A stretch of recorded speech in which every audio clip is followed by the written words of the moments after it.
Welcome, welcome. We are here now to discuss the after movies, the 3 that are currently out.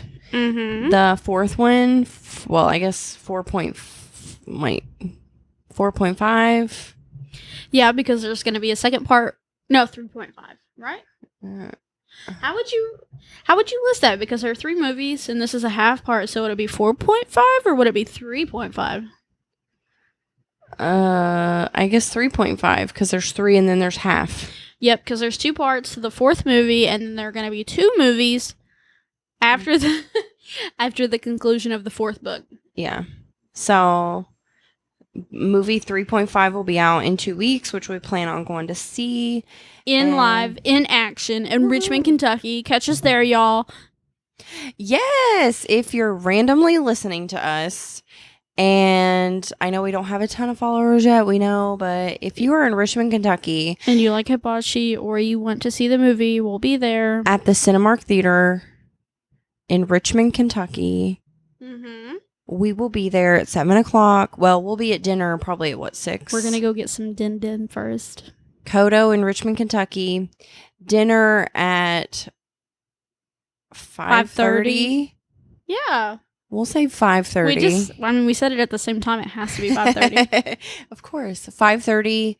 Movie at 7. Be there if you listen to us and you live in Richmond. Be there, be square. Yeah. That'll be cool. If someone actually showed up, I would pee myself. Legit, out of excitement. I would pee. I would be like, oh my gosh. That would be really cool though. So I mean, we'd probably buy your ticket in, so maybe we'll see if anybody shows up. That would be if like super 30 cool. of you show up, obviously we can't afford that, but let's max that to like the first 2 people that show. Maybe. Depends on my paycheck Friday. Sounds about right. Okay. So yeah, we are here to talk the after movies. This is our last post. Oh, I guess not. We're going to talk about the next movie. Right, but that'll be a mini chapter that comes out honestly mid-September because we're going to go see it on a Wednesday. I'd say that Friday we're not going to feel like doing. I'm done with after for a little bit. So it'll probably be mid-September before we get our mini chapter out, just because we're going to get a little bit of a break between now and seeing it, and then we're going to need a break before even talking about it. Yeah, I think we're both pretty ready to be done with talking about I'm pretty after. toasty, so. Yeah, I am done with after Hardin and Tessa's story. I watched all the movies today, and I'm just going to say they're the worst movies ever. End of podcast. Good night. Just kidding. I'll agree with you on the second and third. I'll give After some credit. Okay. Because I saw the After movie twice. Once by myself, once with you, before I read the book. Okay. So, standalone movie, it's a decent movie. Like, it's okay. It's good. I can see that. When I read the After book, of course, I had my discrepancies. I had my questions. But if I just think about those 2 times where I watched it before I ever knew the series, it's a decent movie. It's true. Like, we weren't even friends yet. And I was like, I'm going to watch this movie on Netflix. My husband was in the other room. I was just hanging out doing whatever. I was like, oh, here's a random movie on Netflix. So me being like ADHD, I can't sit still during a movie. So I start looking up on IMDb the movie. Mm-hmm. And, it's like news. It's like, oh, the second movie's coming out. And I was like... Yeah, which is also something we'll get to. Yeah, I was like, oh my gosh. So immediately I'm like, well, that's pretty cool. So then I'm like, it says something about it's doing an interview and it talks about books. And I'm like, holy crap. There's books. I'm like, that's really cool. Which, if you don't know us, we like to read. In case you didn't catch on by now, we are very avid readers. We have readers ourselves, if you know what I mean. Like, she has... You don't have your readers on today. I know. I'm about to go get some new readers in September because reading these books has been a little difficult. So, yeah. So then, I did watch the movie. And then I got so into the books. Like, it was insane. I read them in like 5 days. Right. Like, if I had just seen the movies or I had just read the books, I think I would have been fine. But I did both. And that's where the problems come in. Yeah. So, book one, or I'm sorry, I'm Caitlin. I'm Sarah. And this is Books, Booze. And Besties, I guess, mini chapter, half chapter. This is not going to be a full-length episode. We are legit just going to talk about the movies. We're just reviewing. And it's not going to be like a huge, even though I feel like I could talk for hours on these movies. You don't want us to just sit here for hours complaining. Yeah. Bitching about how terrible the movies were. So let's just dive right in and talk about this so we can be done with the after series for a while and get into our next read. I mean, I'm sure you guys are ready for something new too, so. Yeah, which, just throwing this out there, our next read is going to be Jackson Rakuliak, Hidden Pictures. Mm-hmm. I will be starting tomorrow. Yeah, I mean, we got our hardback Saturday. So it's in. It looks really good. I mean, it makes sense because the title's Hidden Pictures, but I did not expect pictures. I know, that's in neat. the book. Yeah, that's pretty cool. And it's a thick book, so I feel like it's going to be a good thing. Like, it's going to be good. Yeah, my mother-in-law texted me today, and she was like, it's pretty good. I mean, she read it. I mean, that's a big book. She read it fast because this last episode only came out 4 days ago. I think I posted it on social media a couple days. Right. No, but I mean, like Thursday. So she read it quick. She was down. She's number one fan right now. I know. Thanks, Debbie. Shout out to Debbie. Shout out, Debbie. Anyway, so let's just hop right in. So, you want to do it movie by movie? Yeah, let's do it movie by movie because I have so much to say about each one. I'll try and limit myself because we are, I don't want to make this a huge episode. It's a mini chapter for a reason. Exactly. We did want to touch base because we like to do that when there are movies or shows to go with what we're talking about. I mean, we'll always do that. And this, I mean, as long as the duo has been alive, we've had some problems with Anna Todd in this movie series. So, yeah. So we'll just jump right off. Beginning of the movie, Carol's a different person. Which, I think I mentioned this in second chapter. Reviews online literally talk about how movie Carol and book Carol are completely different because book Carol is set to be the antagonist. She is a villain. Yeah. And in the movie, she's just kind of like this SoCal girl that kind of has some problems, but she's peppy and... Yeah. Like, you could see her and Tessa being cut from the same cloth. Yeah. Like, I liked Carol in the movie. Yeah. I definitely saw why she was frustrated with Tessa. Although I would cut my kid off immediately for her rebelling a little bit. Right. But I guess that was maybe a pull from book Carol. Nobody's personalities in these movies are the same as they are in the books. Yes. Even Hardin, he's tame. Well, I mean, even Noah stands his ground in the book. He's like, yeah, I'm your boyfriend, but also I'm going to tell your mom things. But, like, if you watch the movie, he turns into, like, this little, like, scaredy cat when Tessa calls him out. He's like, I'm so sorry. I didn't mean to. Yeah, which we'll talk about him in the second movie. Cringe. And third movie, because when I was watching it today, I mean, he was literally like crying, like, I'm sorry, I thought you knew, which we'll get to what I'm talking about later, but yeah. Everything's different. Just the timeline's different. Hardin doesn't get mad at Tessa for being in his room. No. There's a guitar scene that doesn't make sense. I know. He never played guitar. Where'd that come from?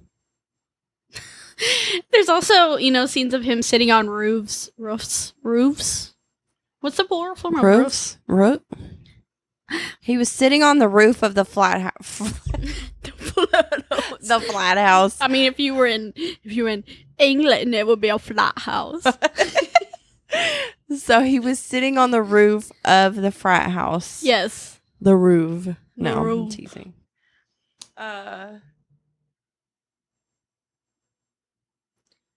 So, which, I mean, I can kind of see why the movie would be a little bit lighter. There are some hardcore things in the book, like Neil, trying to get handsy with Tessa at the frat house the second time. Oh, the pervert. Yes.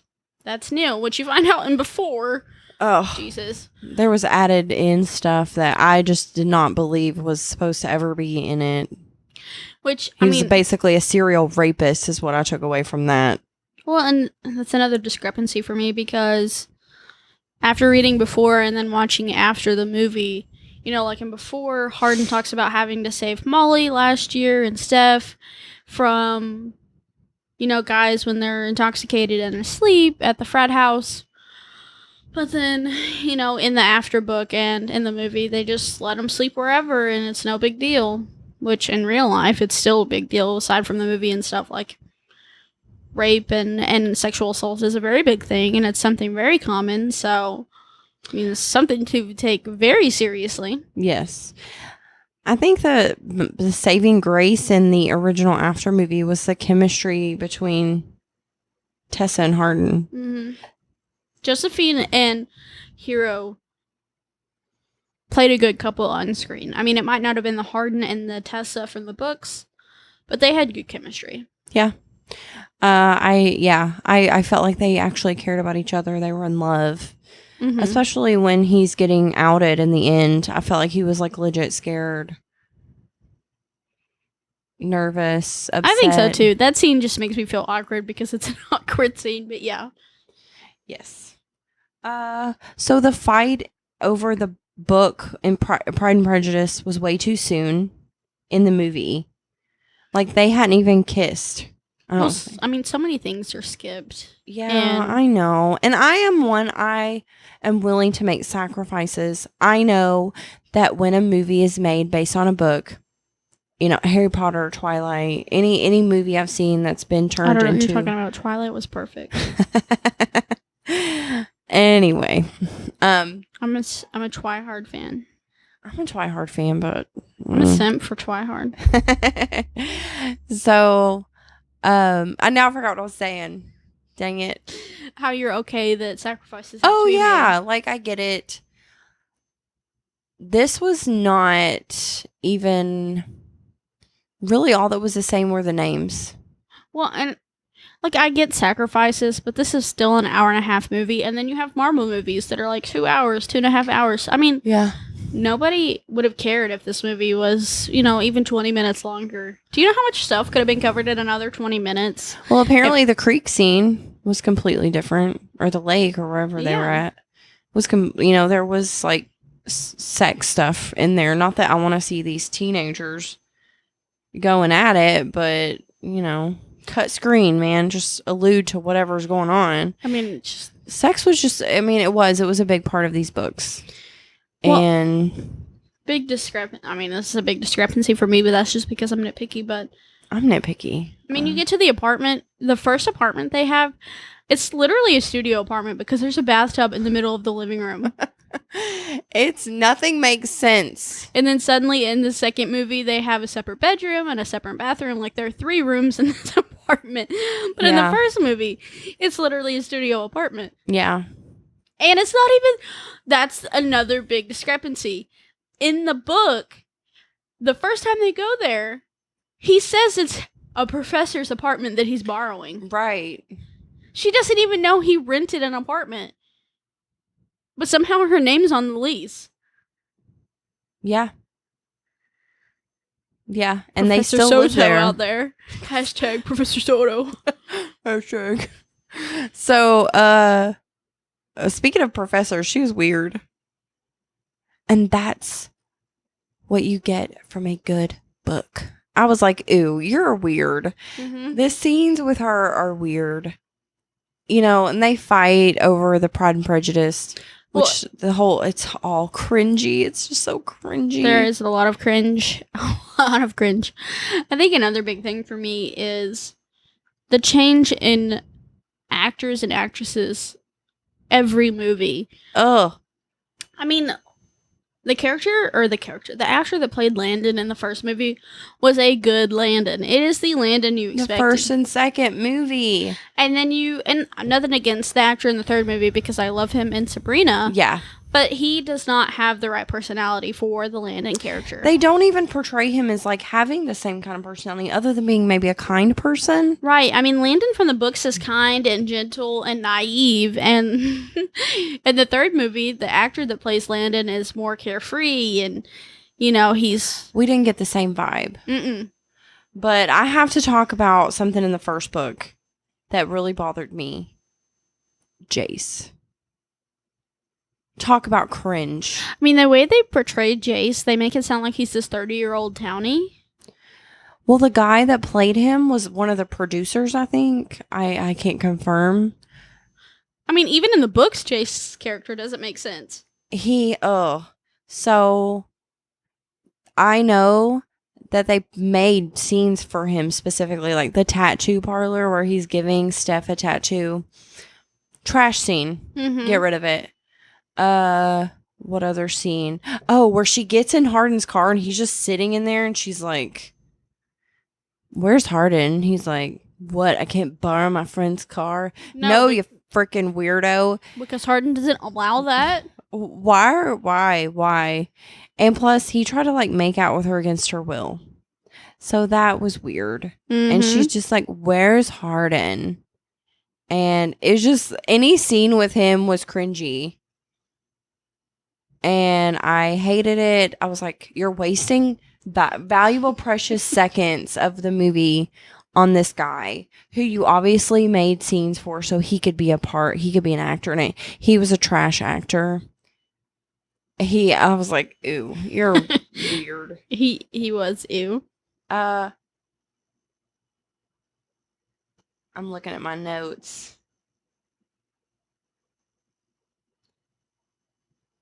Carol has a key to their dorm room, which wasn't huge, but, like I said, I'm nitpicky.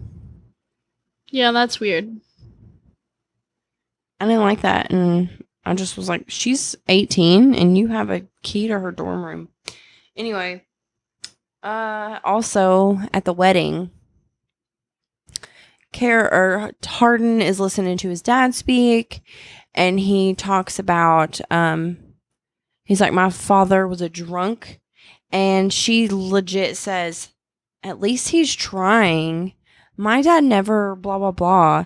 And I'm like, what a shit thing to say. Never compare trauma. Why as a therapist, never compare trauma. Right. Like, I'd have been like, okay, brat. Like, you obviously suffered more than me. My bad. I just thought that's always bothered me because I was like, what kind of good girlfriend is like, I've been through more than you have. At least your daddy's trying. Like, I was like, rude. I hated that scene. Mm-hmm. There are a bunch of recycled scenes at the end. Also, I hate how it's so common in the three movies where either Vance or Ken or Trish look at Tessa and say, "You make Hardin so happy. He's such a different person." Yeah. I mean, maybe, but Trish is never in Hardin's life in the books. Like, she shows up in book 2, and that's kind of it until her wedding. I know. Vance, Hardin doesn't know that's his dad, so why is Vance even saying something like that? And Ken, that's just awkward. Yeah. It's a lot. The recycled scenes, though, that's bothered me for a long time. Because, when she finds out that he had the, it wasn't a bet in the movie, it was a dare. When she finds out, it shows her on a bus going one direction. Her hair's wet from the rain. She's wearing overalls and a blue jacket. 2 minutes later, she's riding the opposite direction with wet hair, same overalls. They just reversed the screen or whatever. And I was like, is the budget that tight to where you're having to recycle scenes? Well, and this is also their way of getting rid of the Zed character. I mean... Oh, yeah. because Zed drives her to her mom's house. Yeah. Well, no, he drives her to Landon's. Yeah, Ken and Landon's, but... Yeah, none of that makes sense. Yeah, but the recycled scenes bothers me. I'm like, you're literally showing the same scene from earlier in the movie. Her walking down the hallway is shown in the beginning, and it's also shown at the end when after the professor gives her his paper. It's like, I think this was meant for you. Like, that's weird. No professor is going to be like, Hardin wrote this as his final, but I don't think he meant it for me. I think he meant it for you. That's also, weird. Hardin did not write a final directed towards Tessa. That's awkward. How would she have ever gotten it? Because the professor doesn't know their love life. Doesn't know that they're banging. Doesn't know that they're... One time. I know, right? It was just, the whole thing was dumb. I hated it. There was no bet. It was a dare. And which honestly... does not make sense because, I don't know about you, but I'm not going to keep up with a dare. I'm going to keep up with a bet where money's involved. Right? And just to be fair, they constantly called a bet throughout the second movie. And it wasn't a bet. It was a dare. And to be honest, I feel like it was forgivable. He could have literally just said... I was stupid. I didn't love you, which I think he does. I didn't know you then. Obviously, I would have been mad at first. I would have been like, what the heck? So you just went out with me for a dare. Obviously, he's living with her now. He loves her. There was no sheets. There was no condom.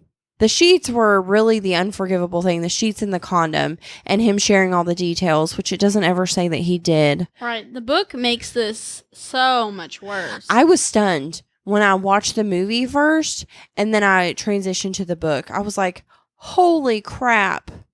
Like, that's a whole different ballgame. Because like I said before, like, to me, I would have been like, that sucked, man. But I still love you. And obviously you feel different towards me now. Mm-hmm. Bananas. Not in the book, though. No, not in the book. That was different. But yeah, the movie portrayal of this was... crazy. So that's my beef with the first movie. Yeah. We need to hurry up. We're 23 minutes in and we just talked about the first movie. So anyway, second movie, hated it. Yeah. For there to have, I mean, the first movie and after, there's a lot that happens in an hour and a half. There's always something. It's changing. They cut it. They left out half the book. In the second movie, a third of it is Christmas and at the apartment. A third of it is Seattle. I mean, it's very slow. Well, yeah. It's slow compared to the first movie. Yeah, and it was very cringy. That lady driving the taxi at the beginning and the end made me want to claw my skin off. I mean, I know it was for comedic relief, but it made no sense. It wasn't funny. It made me uncomfortable because it wasn't that kind of book. And I'm sorry, Hardin, what is he, homeless in the beginning? Why is he sleeping in his car? It doesn't really say, like, he never comes out and says, like, I don't want to sleep at the apartment because you're not there. Why is he out there taking a piss? And then the homeless man who just happens to be Tessa's dad, is he searching the city one by one for Tessa? That's awkward. Because he's like, hey, do you know this person? He's like, get away from me. I'm like, so is he just... He didn't know that was Tessa's boyfriend, and so is he talking to everyone everyone in the city? Like, do you know Tessa? No, I don't know Tessa. Well, and I mean, Tessa's living in a motel in the book, right? Yeah, but in the movie... Right, that's the thing. Like, she's living in a motel. It never says where she's staying. Yeah. In the book, she's living in a motel for like a week straight. Trevor is very much involved during that time. Yeah. I mean, Hardin gets her car fixed and gets her a Kindle while she's living in the motel.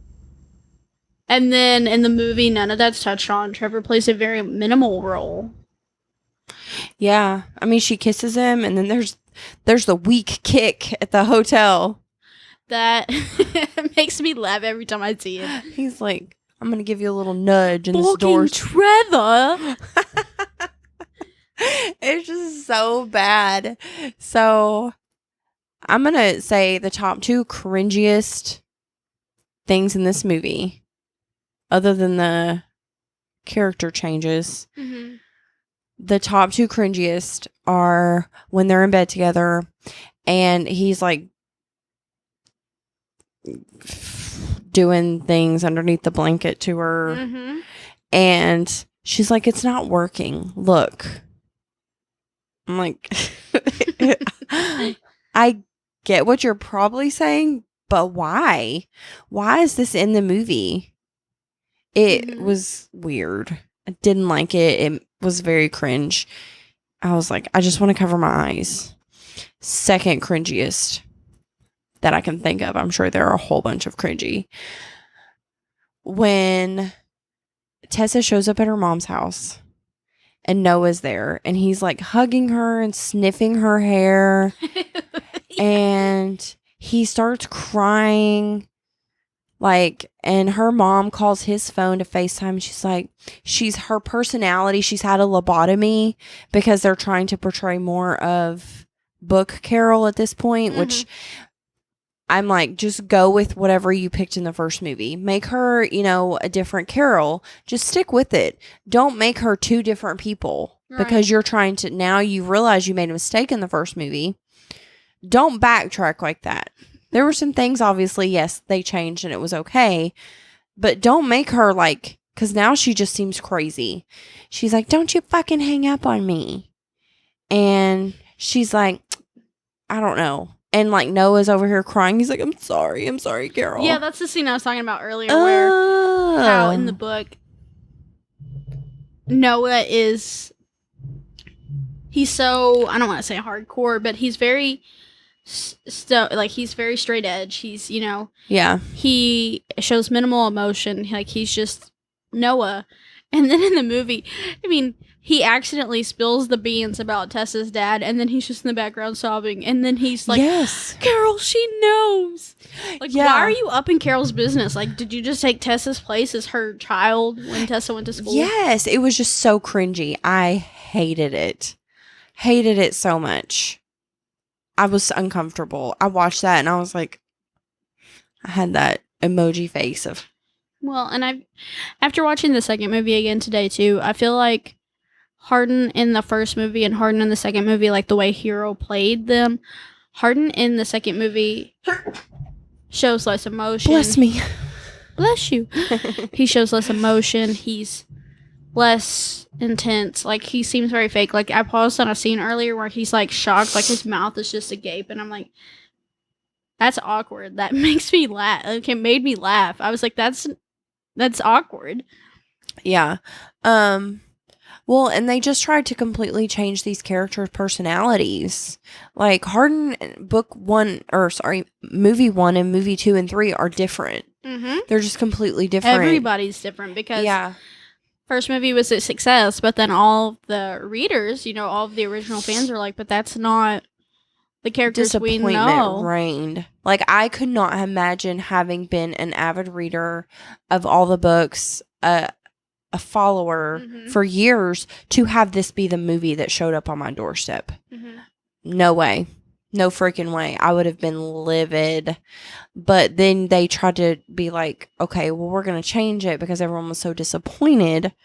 But now we've hit the max extreme to where now we've made all of these characters more like the book, but we've completely changed personalities. It's like we didn't say the F word enough in the first movie. So we're going to say it every breath they take in the second movie. There was no sex. So we're going to make sure they're having sex constantly. Well, and that was going to be one of my comments too. I don't know if you saw this parallel, but like watching the second and third movies today, I was like, this is like a younger parallel version of 50 Shades of Grey. Yeah. Like, that's what it was. It was like more like for viewer appeal to make more money. That's what it was like to me. I was like, this is literally 50 Shades of Grey 2.0. Yeah. It was really, really bad. I didn't like it. I'm trying to think throughout. The 9 days was garbage. I know. I mean, like, in the movie, Hardin and Trish, like, bond and they're, like, besties, and Trish is giving him an advice.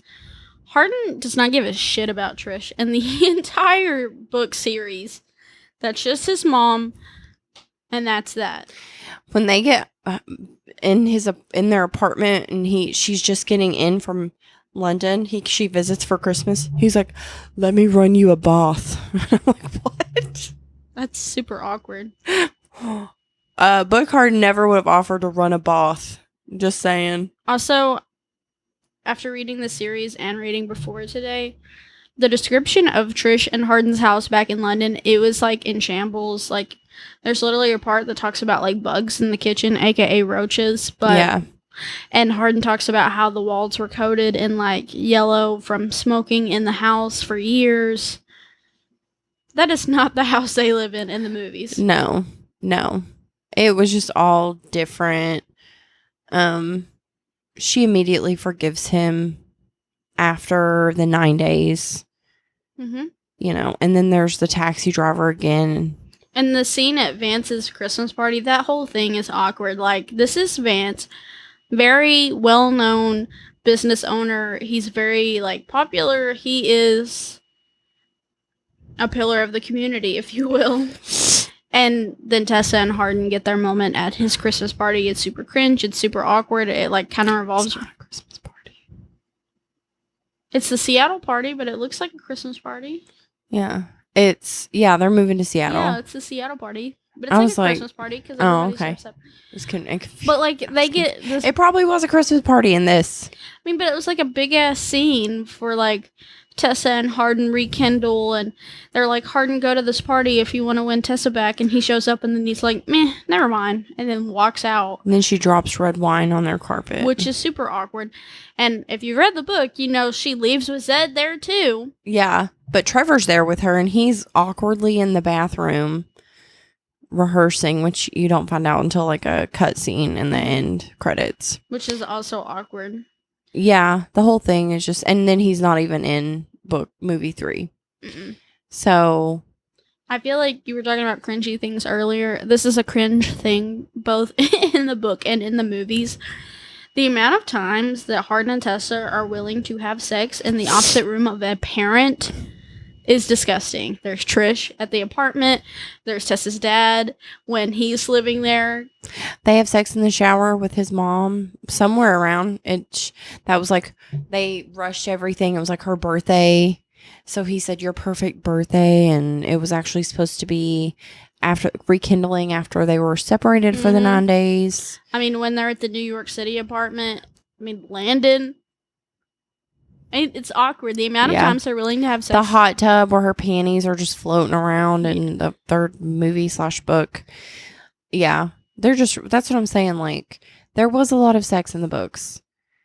I could have, they could have alluded to whatever in the movies. It didn't need to be this constant, like, all the movies are basically a music video or, just a collage of scenes with the music playing in the background. Mm-hmm.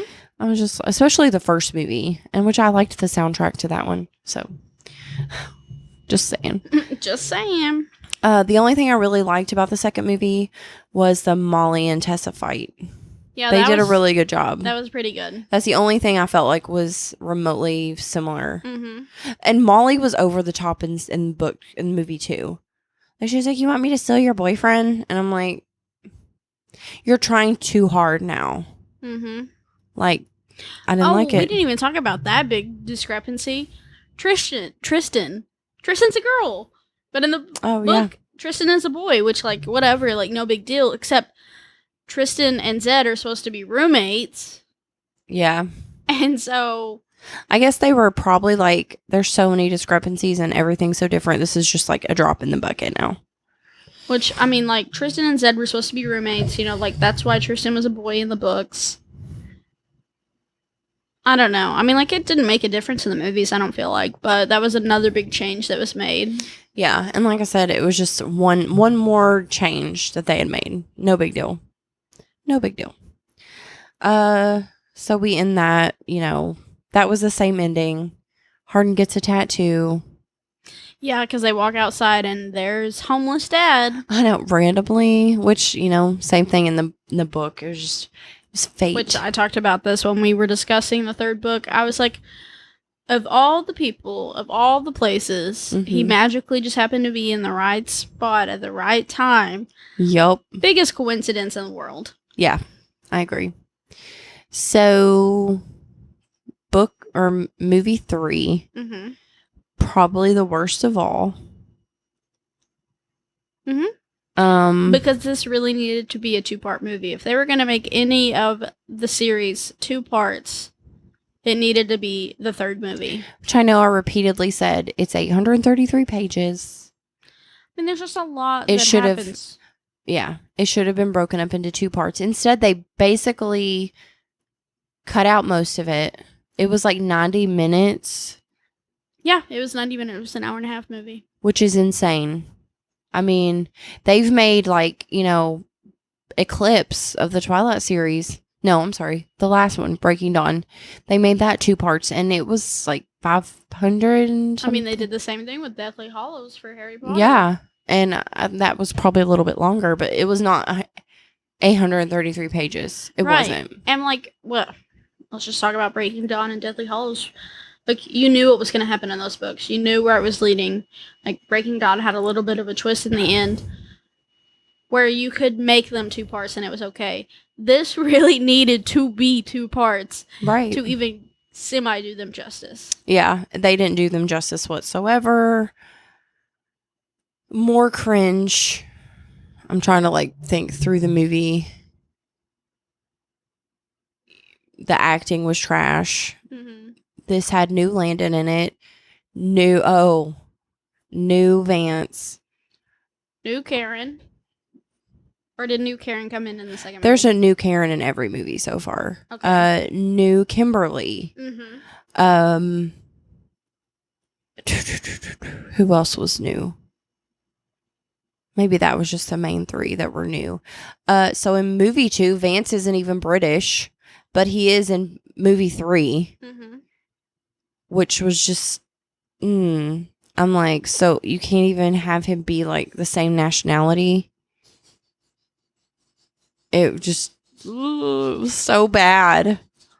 So bad. Landon is just completely different. Oh, yeah. Complete personality change. And they didn't even try and make him look the same. He had his hair was grown out. Well, and Ken and Karen, in the books, they care about Tessa, but Hardin and Landon are their number 1 concerns. And in the movie, Ken is Tessa, you're the best thing that's ever happened to Hardin. That's just what he's going through right now, having to deal with that. Also, when they go to dinner at the cabin scene, it's literally just Landon, Tessa, Ken, and Hardin. Karen's not there. I didn't even notice that. Yep, Karen is not at dinner. And, yeah. The whole thing, and, that's a good portion of the book. We've talked about that before. They speed through that. Yeah, Robert does not play the part he's supposed to play. Lily, He is listed in the movie, the 4th movie. Well, I mean, just even in this movie, sure, Tessa goes back in the movie like she's supposed to in the book, but Robert is much more intense at the cabin scene. There's the bar, and you find out that Robert's dad's the sheriff, and that's why he's leaving, because it's a small town. Yes. I mean, there's a lot more there. Lillian, in the book, you actually meet her girlfriend, Riley. And now it's some Nora chick who is apparently supposed to end up being Landon's girlfriend. Which does not make sense, because even in the 3rd movie, it's just oh yeah, Nora's going to New York City too. She'll show you around, Landon. Well, it was Sophia in the movie. Or in the book, I'm sorry. Right, yeah. Ugh. But I mean, the movie itself still didn't make sense, because it's Lily and Nora. Lily literally says in the movie, Nora and I have lived together in Seattle for 3 years now. And then magically Nora's just going to up and move to New York City without Lily and show Landon around the city. But also Nora's a lesbian in the 3rd movie and is suddenly going to be the love interest for Landon in the 4th movie. Yeah, I was so confused. It just, none of it made sense. Hardin was, even tame in this movie. He was I read what you wrote in your journal about pain. I'm really sorry I made you feel that way. And then he's I am going to move to Seattle, but I have to wait the 2 months until I'm done, which at least they put which that. Which doesn't that even portray it the right way in the movie, though. He never tells her in the movie, I'm going to move to Seattle. It just shows him trying to move to Seattle. He does. He tells her.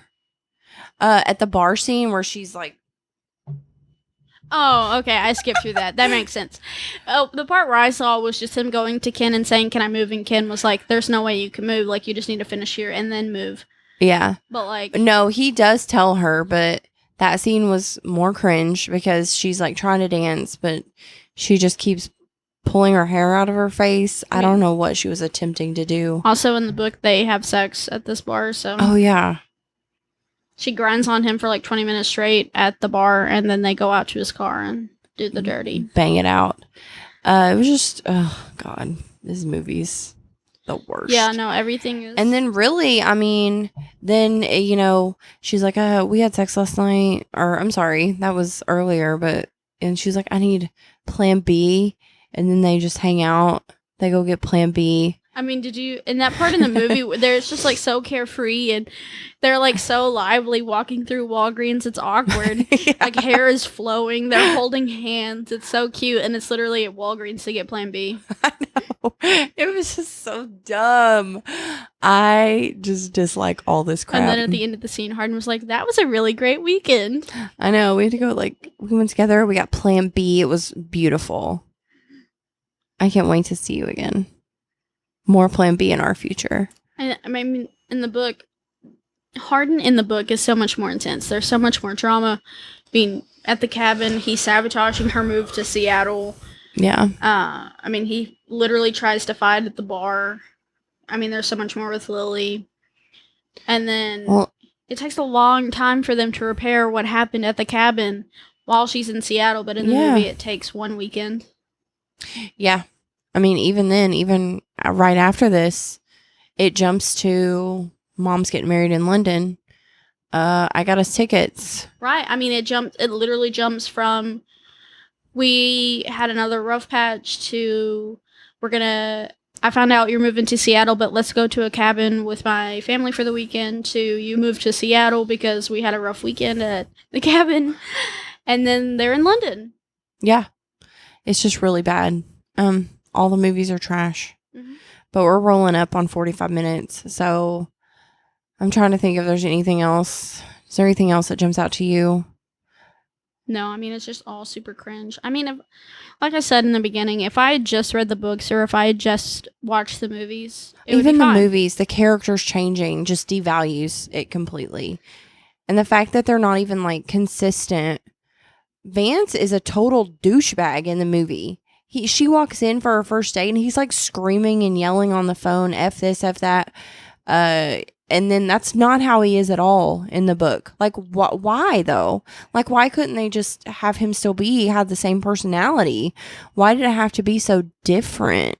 Well, and another thing that's weird is like Vance and Ken are magically besties and they live in Hampstead together. And then they both magically end up close to Seattle with jobs, which, like, I get it. Ken worked his ass off for his job. Vance didn't even finish college, made it to America, and suddenly started a very popular publishing company. Yeah.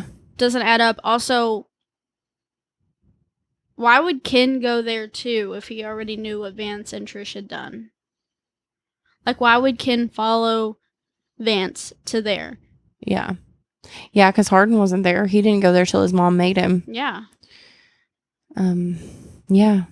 Of all the places you can go in America, because, I mean, Hardin ends up in Chicago at one point. Oh, yeah. And Kimberly announces she was pregnant, like, way sooner. She wasn't pregnant in the books until, like, later, like 2 years later. Mm-hmm. But I guess no woman in their right mind would stay with a man who obviously has significant feelings for somebody else because he bangs her every opportunity he gets.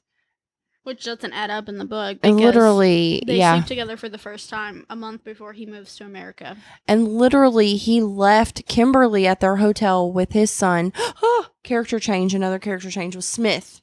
He goes to looking like a 5-year-old boy in movie 2 to looking like a 12-year-old kid in movie 3. Mm-hmm. Oh my gosh. Stop. He doesn't even look like the same, like, personality. Mm-mm. It was just, it's all bad. Also, the way they portray... They've ruined these movies. The way they portray Kimberly in the movies is that she's literally Vance's personal assistant, and then she's Vance's nanny. There is no romance there. Right. She even says, she's like, we're together. And it's like... Are you, though? They seemed more together in movie 3. And she's they had to, because A lot was about to happen. And her being pregnant. I don't know how, like, the age difference between Stephen Moyer from True Blood and the guy from How to Get Away with Murder. That was the guy that played Vance. There's at least a 15-year difference. Yeah, and one's British and one's not. I mean, they literally just portrayed the guy from True Blood because he was British. I was just like, I mean, be consistent. It was awful. I don't know why they recast Kimberly. I mean, the original Kimberly. I mean, both Kimberlys were good, but, like, there was no need for a change there. They were both from Vampire Diaries, too. And, like, Karen's character, like, she plays such a small part in every movie. It did not matter. Yeah, like, I didn't keep the same person. Right, at least they kept Hard and Sad the same. But that was it. Landon's actor really needed to stay the same. Yeah. I mean, the original Landon was cast perfectly. Yeah, I agree. It was perfect casting there. But, all right, rant over, I guess. I'm sure I've got a million other things that I didn't even touch upon. Mm-hmm. But I know we said mini, so we'll make this a mini. A quote unquote mini. I mean, that's a lot for 3 movies. Short. Yeah. We didn't even give like 20 minutes to each movie, but well, that's because we've ranted on these movies for almost 3 years now. It's hard to bring up all my discrepancies at one time. Plus, I mean, I read before and watched the second and third movie today, and it was just I skipped through so much of both movies. Like, I would just put it on, watch it, something cringy would happen, and I would have to skip to the next scene, because I was like, I'm not gonna watch that. That's awkward. It is awkward. Yeah. I mean, like, and it wasn't even just like sex scenes I was skipping. Like, I skipped the whole scene at the restaurant with Robert and Hardin, and that's because it was bad acting. It was just so awkward. And then bad acting, bad writing. Mm-hmm. Like, sure, I know that these people are looking at these and like, I wish I never would have been in this movie. But I skipped all the Trevor scenes in the second movie. Yeah. I mean, like, I will give Dylan Sprouse credit. He played Trevor okay, but the Dylan Sprouse that I grew up with, the Dylan Sprouse I've seen play various characters, while he did the character justice, he was not the right actor to cast for that role. Like, Dylan Sprouse is not Trevor. No. Nobody in this movies are who no, because I see even Josephine Langford, I mean, like, sure, she and Hero had chemistry, but she's just so annoying. When she was trying to seduce him in the movie too, at the hotel in Seattle, which he got to really quickly, just saying, I was uncomfortable because I was like, she looks 18 and she's like, you know, climbing on top and talking about, what if I was trying to have sex with him? And I'm like, this is awkward and uncomfortable. And well, I mean, in the third movie, I'm a pasta girl. I'm sorry, I'm in a seafood restaurant, but I'm a pasta girl. She loves the carbs. That's how she talks. Also, and I like Josephine Langford. Don't get me wrong, but I don't. If that's how she talks in real life, I'm sorry. Also, maybe that's mean. I don't want to be a bully. Ken bought Cabaret for the entire table. That was literally him, Landon, and Tessa. So he, an adult, and 2 underage people got a whole bottle of wine. Yeah. They left out so much in this movie. In all of them, but you know, it is what it is. But here we are, September 7th. We are going to see the next movie. We're gonna go see it at Richmond Cinemark. Be there, be square. If you live in Richmond and you would like to join us, we would love to have you. We come hang out, share your thoughts with us. That'd be pretty cool. Or just eat popcorn. You know, whatevs. Yeah, eat some popcorn, have some hibachi.